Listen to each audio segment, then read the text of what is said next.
பூதப்பாண்டி அருகே உள்ள மண்ணடி மலையடிவார குடியிருப்பு பகுதியில் செவ்வாய்க்கிழமை மாலை ஒரு ஆட்டை மலைப்பாம்பு ஒன்று சுற்றி வளைத்து கொண்டு விழுங்குவதாக அப்பகுதியினர் அலக்கியபாண்டிபுரம் வனத்துறையினருக்கு தகவல் கொடுத்தனர்.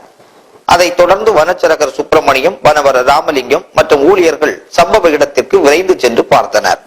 அப்போது அந்த மலைப்பாம்பு சுமார் 15 கிலோ எடையுள்ள ஆட்டை விழுங்கியபடி கிடந்ததை கண்டனர். அந்த ஆட்டின் கொம்பு பாம்பின் வயிற்றில் சிக்கி உள்ளே செல்லாததால் பாம்பு திணறியபடி நகர முடியாமல் கிடந்தது. அந்த ராட்சத பாம்பு 26 அடி நீளமும் 45 கிலோ எடையுடனும் காணப்பட்டது. உடனே பொதுமக்கள் உதவியுடன் வனத்துறையினர் அந்த மலைப்பாம்பை தூக்கிய போது அது விழுங்கிய ஆட்டை கக்கிவிட்டது. இதன் பின்னர் அந்த மலைப்பாம்பை வனத்துறையினர் மீட்டு மாராமலையில் அடர்ந்த காட்டுப்பகுதியில் விட்டனர். இந்த பாம்பு 18 நாட்களுக்கு முன்பு இதே பகுதியில் 7 கிலோ எடையுள்ள ஒரு ஆட்டுக்குட்டியை விழுங்கியது. அப்பொழுது மக்கள் கூச்சலிட்ட போது அந்த பாம்பு அருகில் உள்ள பழையாற்றில் குதித்து தப்பிவிட்டது. தற்போது அந்த பாம்பு பெரிய ஆட்டை விழுங்க முயன்ற போது அது நகர முடியாமல் சிக்கி மாட்டிக் கொண்டது குறிப்பிடத்தக்கது. கொஞ்சம்